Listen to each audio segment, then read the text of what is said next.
इतना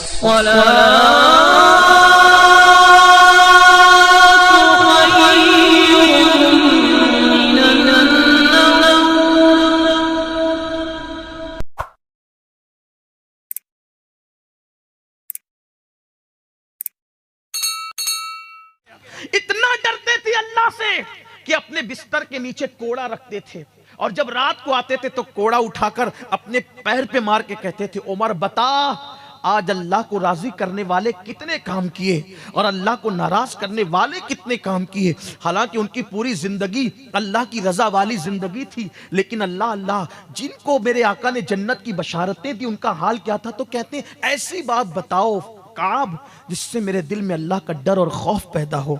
तो हजरत काब ने कहा, अमीरुल मोमिनीन, मैंने गुज़िश्ता किताबों में जो आसमानी कुतुब है उसमें पढ़ा है कि क़यामत के दिन अल्लाह फरिश्तों को हुक्म देगा कि वो जहन्नम को खींच करके मैदान महशर में लाए। कहानी किस्सा नहीं है, दिल के कानों से सुनना। अगर आखिरत की कामयाबी चाहते हो तो दुनिया में से एक दिन जाना है। हमने बहुत लोग अपने हाथों से दफन किया मेरे भाइयों, हमें भी दफन कर देंगे लोग, हमें भी दफन कर देंगे। बहुत जल्द वो दिन आएगा।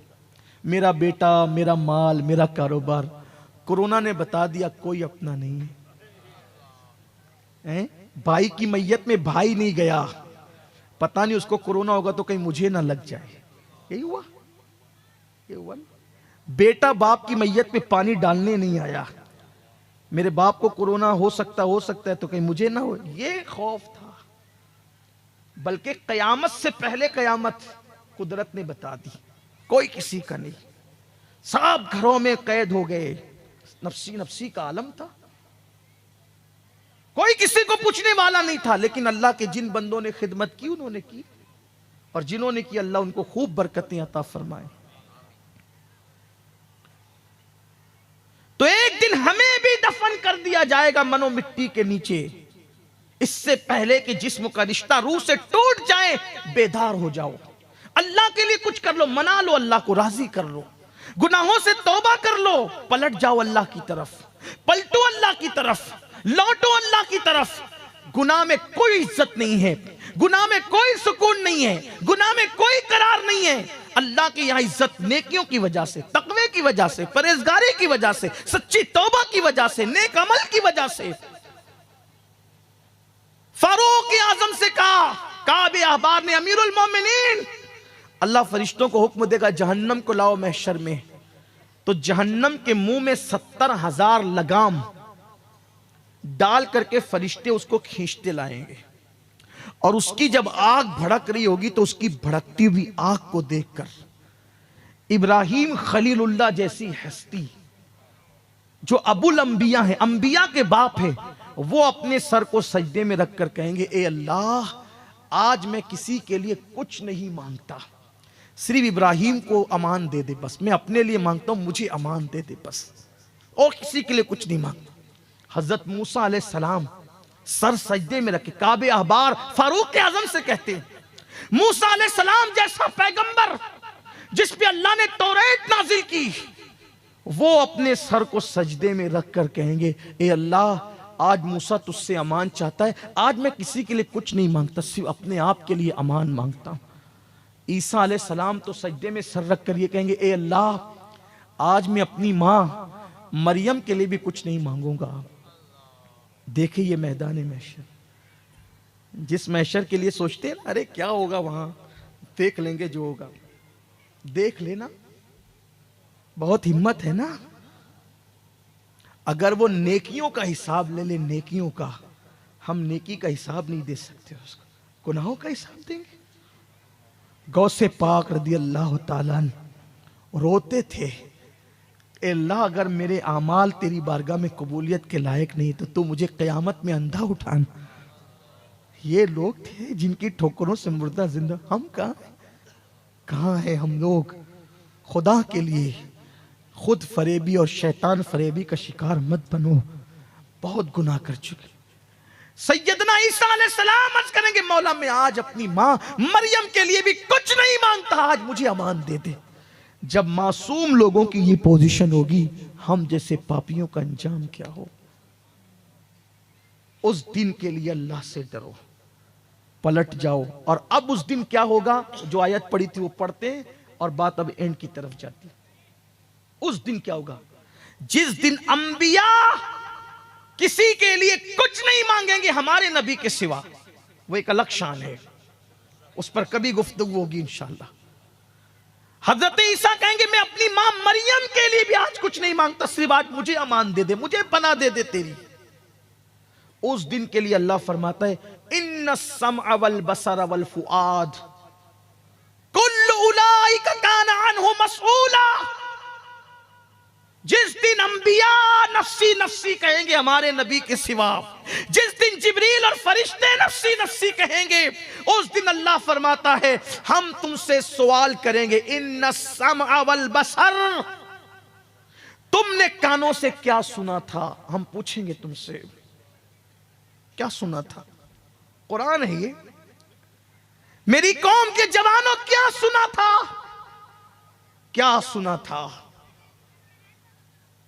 पिक्चर के डायलॉग, फिल्मी गाने, शिरकिया कलिमात, गंदी गंदी स्टोरियां, नफ्स को उभारने वाले कलाम, क्या सुना था। मैं नहीं कह रहा हूं, अल्लाह कह रहा है, अल्लाह का कलाम है ना।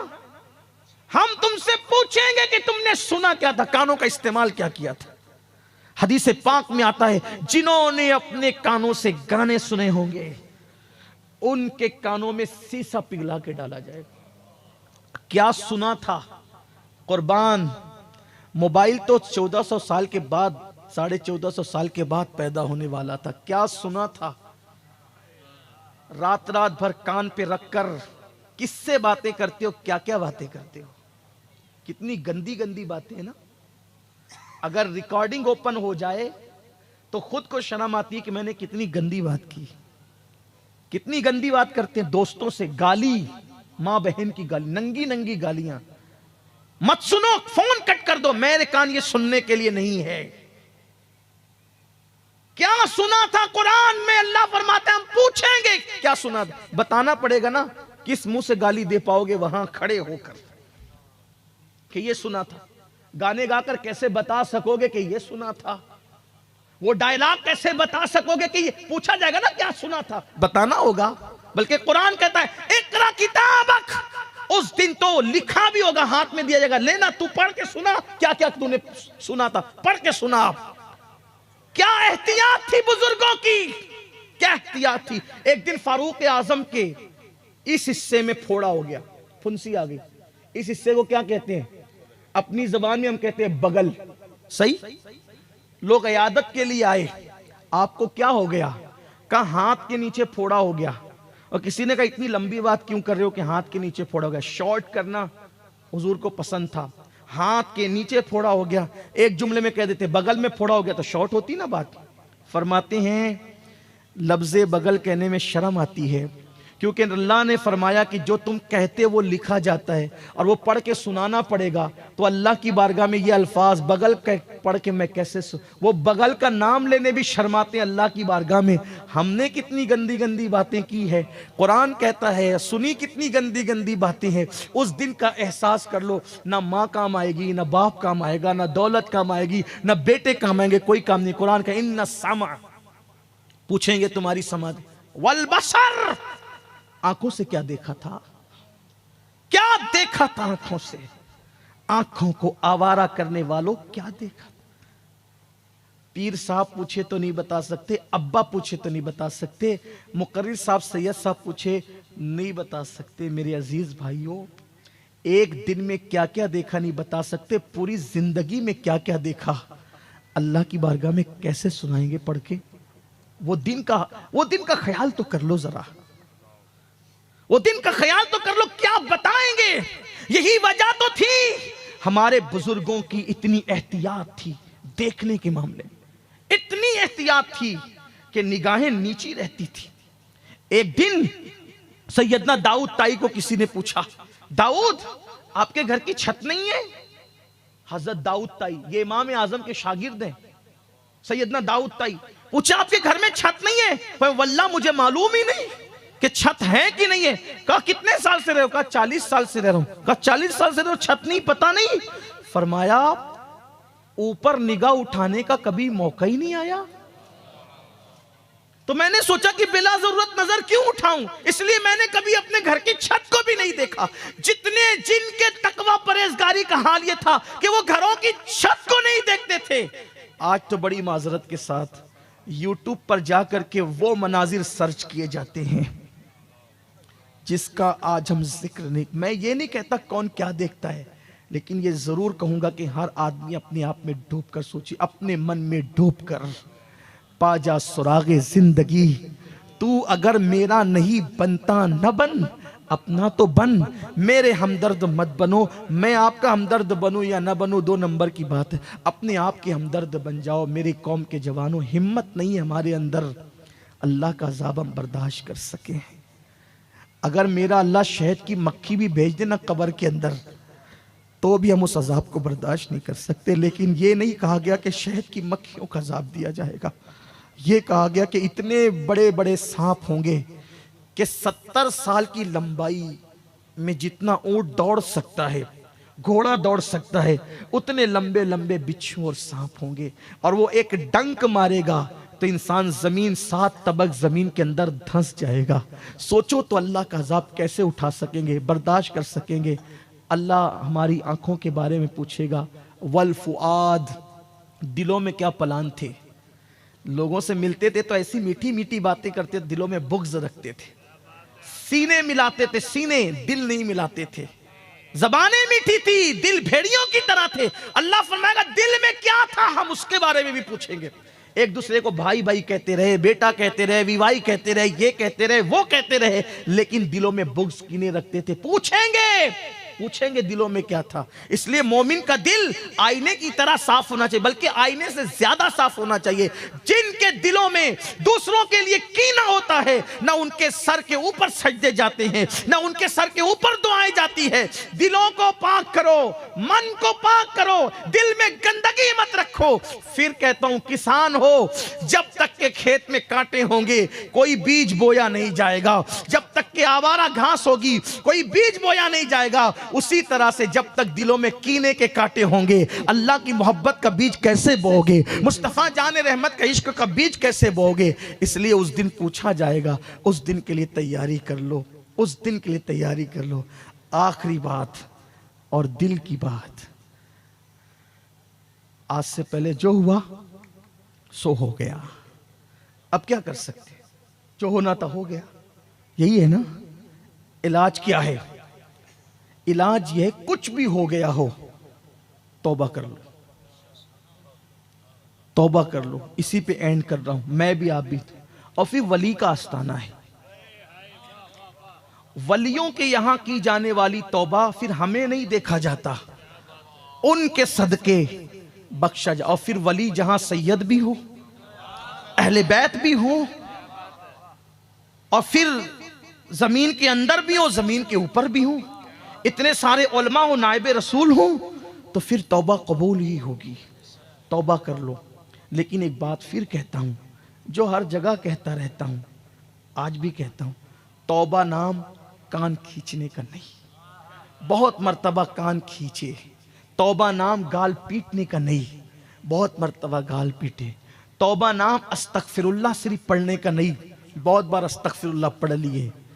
तौबा नाम है इसका अल्लाह की बारगाह में शर्मिंदा हो जाना, गुनाहों पे नादिम हो जाना, शर्मा जाना, और अपने अल्लाह से अहद कर लेना कि ए अल्लाह, अब मैं गुनाह की तरफ नहीं जाऊंगा।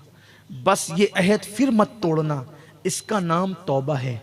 और बल्कि जब तौबा के बाद गुनाह की याद आए, तवज्जे, तौबा की शर्तों में से एक शर्त है, तौबा के बाद अगर गुनाह की याद आए तो लज्जत नहीं मिलना चाहिए, अफसोस होना चाहिए कि मैंने किया क्यों था।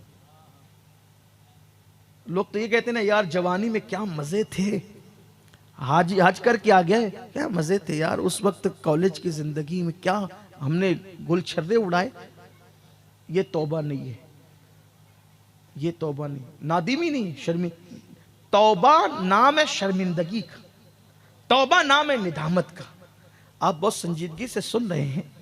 अगर आप इजाजत दे तो एक तौबा का जिक्र कर दो, अगर इजाजत हो तो तौबा का जिक्र कर दो। मुझे बहुत पसंद है ये जिक्र बहुत पसंद है, इसलिए कि इस गुफ्तगू के बाद मैंने देखा कि कई लोगों ने तौबा की अल्लाह के करम से। इसलिए मैं चाहता हूँ अगर मुझे लोगों की बोरियत का ख्याल ना होता, एहसास ना होता, तो मैं इसको यानी कि फिर बहुत बयान करता।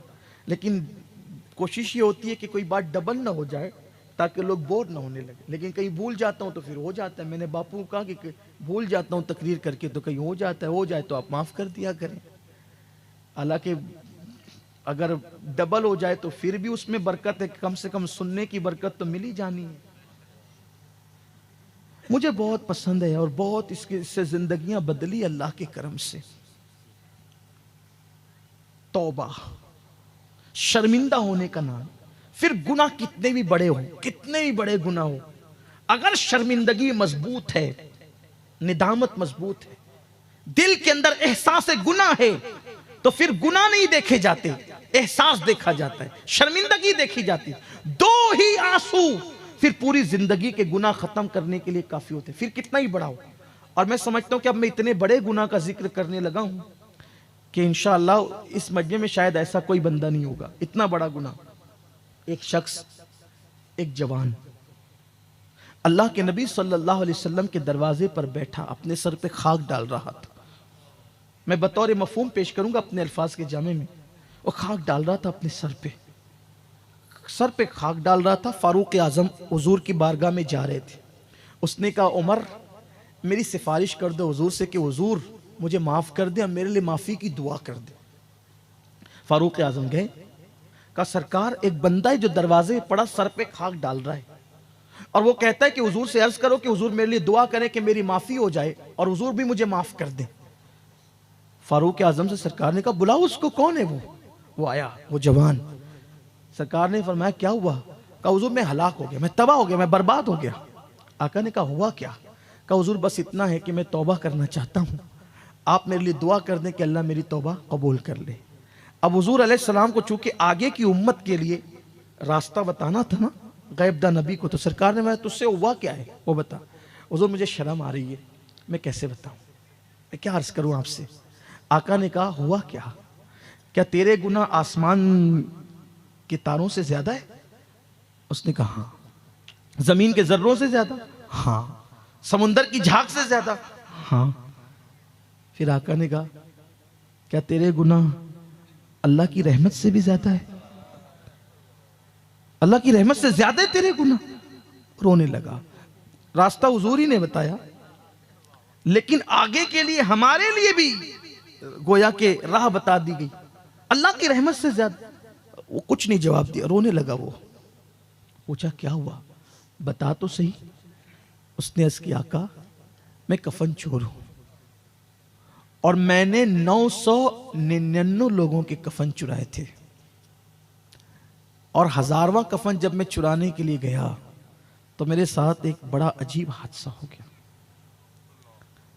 एक तो कफन चुराना ही बहुत बड़ा गुनाह था, हालांकि अब शायद कोई कफन नहीं चुराता हो क्योंकि कपड़ों की बड़ी इफरात है। अब उस दौर में हाथ से कपड़े बुने जाते थे तो लोग कफन भी चुरा के बेच देते थे, बिकते थे चोरी हुए कफन भी। अजीब दौर से भी लोग गुजरे हैं। आज बहुत कपड़ा इफरात है, बहुत के आजकल तो कपड़े से ज्यादा शायद कोई चीज इफरात हो। बहुत कपड़े सस्ते भी मिलते हैं।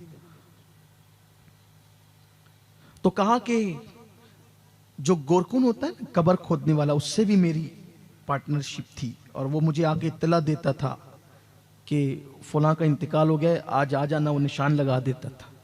ये जो हदीस मुबारका में अल्फाज बज़ाहिर नहीं आए हैं, मैं आपको समझाने के लिए कहता हूँ ताकि आपके समझ में आ जाए बात। इसीलिए मैं ये कहता हूँ कि मैं अपने अल्फाज के जामे में बात कर रहा हूँ ताकि हदीस पाक का तक़द्दुस भी कायम रहे और आपको बात भी समझ में आ जाए। जो लिखा है मिन वन में वैसे पढ़ के तो नहीं सुना सकूंगा, वरना फिर हम समझ नहीं पाएंगे। तो उससे मेरे पार्टनरशिप थी, मेरे उससे शिरकत थी कि मैं बताऊं, वो मुझे बताए कि, और फिर मैं आकर के कफन निकाल लेता था, बेच देता था। मैं उसको कुछ रकम दे देता था। एक दिन उसने मुझे इत्तला की आज बहुत मालदार घर की लड़की का इंतकाल हुआ है और कफन जो होगा वो दीबा का होगा। उस जमाने में जैसे आज हमारे यहाँ जो वो बहुत कीमती कपड़े होते हैं ना, कुछ मखमल है, ये है, वो है, पता नहीं क्या क्या सब, तो वैसे उस दौर में बहुत कीमती कपड़ा होता था दीबा का। उसका कफन दीबा का है। हाँ, इसका मतलब बहुत दिनों तक का खर्चा निकलना था। तो उसने निशान लगा दिया ताज़ा कब्र पर, और मालदार थी वो लड़की, मालदार घराने से थी। जब मैं उसका कफन निकालने के लिए गया, वो 1000वीं मैयत थी, यानी 1000वां नंबर था उस मैयत का। तो जब मैं निकालने के लिए गया तो मैंने उसके तख्ते हटाए और उसको कब्र से बाहर निकाला। सन्नाटा होगा कब्रिस्तान में, चांद की दूधिया दूधिया रोशनी जमीन पे पड़ रही होगी, लाइट का दौर तो नहीं था। तो जब मैंने उसका कफन निकाल दिया तो कफन निकालने के बाद उसका जिस्म कपड़े के बगैर हो गया, और चांद की दूधिया रोशनी जब उसके बदन पे, बरहना बदन पे पड़ी तो वो इतनी खूबसूरत मुझे लगी कि शैतान मुझ पे गालिब आ गया। और शैतान गालिब आया तो कब्रिस्तान के अंदर उस मुर्दा लड़की के साथ मैंने वो काम किया जो मैंने नहीं करना चाहिए था। आप समझ गए होंगे कि मैं क्या कहना चाहता हूं। उसने बदफेली की मुर्दे के साथ, मुर्दा लड़की के साथ। फिर उसने कहा जब मैं उससे बदफेली कर चुका, वो लड़की उठकर खड़ी हो गई, जिंदा हो गई, और उसने कहा अल्लाह तुझे तबाह करे, कभी अल्लाह तुझे माफ ना करे। तूने मुझे गंदा कर दिया, तूने मुझे नापाक कर दिया। क्या मुंह लेकर अब मैं इन मुर्दों के दरमियान, इन कब्र वालों के दरमियान रहूं? और फिर वो गायब हो। मैं भागा, कफन छोड़ के भागा। लड़की तो फिर मुझे नजर नहीं आई, लेकिन अब उसकी आवाज मेरे कानों में टकराती रहती है। न खा सकता हूं, न पी सकता हूं, न सो सकता, सुकून नहीं है, सुकून, बेकरारी और बेचैनी। आका अब मैं तौबा करना चाहता हूं, अल्लाह की बारगाह में माफी मांगना चाहता हूं। कहते हैं कि जो जितना बड़ा इल्म वाला होता है उतना ज्यादा अल्लाह से डरने वाला होता है। तो हुजूर से बड़ा इल्म वाला कोई नहीं है अल्लाह की मखलूक में। तो इसलिए हुजूर जितना अल्लाह से डरते हैं, अल्लाह के महबूब होकर हुजूर जितना अल्लाह से डरते हैं, कोई इतना अल्लाह से नहीं डरता जितना हुजूर डरते हैं। तो जैसे उसने कहा ना कि मुर्दा लड़की के साथ ऐसा हुआ, तो हुजूर पर अल्लाह का खौफ तारी हो गया, गलबा, खौफ का गलबा। और आका ने हुआ जल्दी से यहां से दूर हट। नफरत से नहीं कहा, झिड़कने के लिए नहीं, वो जो अल्लाह के खौफ का गलबा था, जल्दी से तू यहां से दूर हट, मुझे डर लग रहा है कहीं तेरी वजह से आग ना बरस पड़े, दूर हट जाए यहां से। वो निकला वहां से और जंगल में गया, और जंगल में जाकर खाक डालने लगा। खूब रोता था, खाक डालता था, अल्लाह माफ कर दे, माफ कर दे। इसी तरह कई दिन बीते, मुख्तलिफ रिवायात में मुख्तलिफ अय्याम का जिक्र आया है। एक दिन वो सर पे खाक डाल के रो रहा था, उसको अचानक हुजूर का ये जुमला याद आ गया, तेरा गुनाह बड़ा है या अल्लाह की रहमत। रोते हुए जब उसको याद आया तो उसने कहा, ए अल्लाह, मैंने कितना ही बड़ा गुनाह किया, लेकिन मेरा गुनाह तेरी रहमत से बड़ा तो नहीं है ना। अगर मेरा गुनाह तेरी रहमत से बड़ा नहीं है तो मुझे माफ कर दे, और अगर तेरी रहमत से बड़ा मेरा गुनाह है तो फिर ऐसा अजाब दे कि वो अजाब तूने किसी को नहीं देना, ना किसी को दिया है, वो अजाब दे दे मुझे, अगर तेरी रहमत से बड़ा है। और अगर तेरी रहमत से बड़ा नहीं है और हरगिज़ नहीं है तो फिर मुझे माफ कर दे, और अगर तूने मुझे माफ कर दिया तो तेरे महबूब को बता दे कि तूने मुझे माफ कर दिया। इधर उसका ये कहना था रोते हुए, उधर जिब्रील अमीन बारगाह रिसालत में आए, अर्ज़ की या रसूल अल्लाह, वो जो कफन चोर था अल्लाह ने आपके सदके में उसको बख्श दिया, माफ कर दिया, उसकी तौबा कबूल कर ली। मेरे आका ने कहा उसकी तौबा कबूल हो गई? कहा हुजूर सिर्फ उसकी नहीं हुई, बल्कि अल्लाह ने आपकी उम्मत के लिए खुसूसी तोहफा और अता किया है। अगर इससे बड़ा भी कोई गुनहगार होगा और वो अल्लाह की बारगाह में सच्ची तौबा करेगा तो अल्लाह ताला उस बंदे के साथ भी वादा करता है कि अल्लाह उसको भी बख्श देगा। इस मजमे में कोई होगा, लेकिन शायद इतना बड़ा गुनाह किसी ने नहीं किया है।